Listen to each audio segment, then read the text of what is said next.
The Kingpin is in jail and raging at Spider-Man for putting him there, until he remembers that he pretended that Spider-Man was working with him and instead just quietly seethes.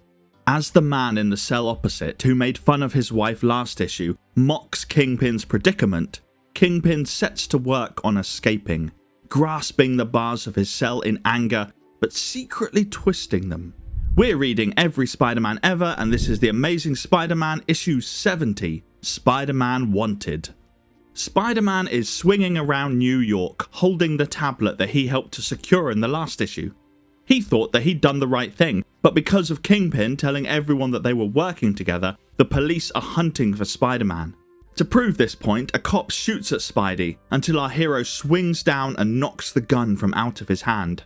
Looking for a place to stash the tablet, Spider-Man swings home and hides it in his cupboard, and then has a restless night where he dreams about all the worries in his life.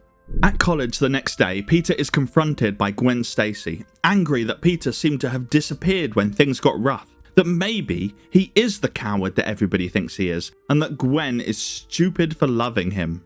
And elsewhere, the protesters and the dean reach an agreement. The exhibition hall will be converted into low-rent dorms, which is exactly what the protesters wanted. It turns out it's also what the dean wanted, but he needed to convince the trustees. But he apologises for not speaking to the students earlier, and since they had nothing to do with the missing tablet, all charges are dropped. Meanwhile and elsewhere, the Kingpin has loosened the bars of his cell and he charges out of prison, leaving broken guards in his wake, and determined to find Spider-Man and the tablet. And speaking of the tablet, Spider-Man is tired of the police still hunting him, and soon learns of Kingpin's escape. Hoping to prove his innocence by turning the Kingpin in, he turns over the city, taking out gang after gang with the tablet on his back, hoping to draw the villain out of hiding. Then, what looks like a hijacking turns out to be a trap, and the Kingpin himself lunges for Spider-Man.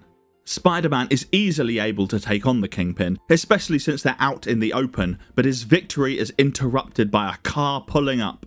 It's Jonah and Ned Leeds in the Bugle car, looking to get a scoop. But as Jonah yells at Spidey, another car pulls up at the opposite side. A getaway car for the Kingpin, and the Kingpin does exactly that. He gets away. And Spider-Man is mad. So mad that he leaps towards Jonah, grabbing him by the collar and demands to know what the newspaper editor has against him.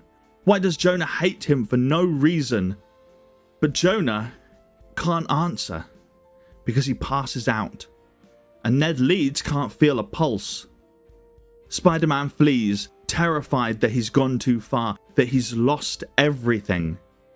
If Jonah is dead, then it will prove that Spider-Man was exactly as dangerous as the Bugle always said. Thanks for watching and joining me on this journey to read every Spider-Man comic ever. If you're eager for more or want to support this channel, you can get early and exclusive episodes on Patreon or by joining this channel. Next week we learn the fate of Jonah and Spidey faces Quicksilver, but until that issue, here's a fun fact about this one. If you've ever seen a story about the Kingpin before or have watched any of the Daredevil shows, you'll know how important his wife, Vanessa, is to him. This issue is her first appearance, technically, as a blur behind the windshield of his getaway car. We'll see more of her in about a year's time.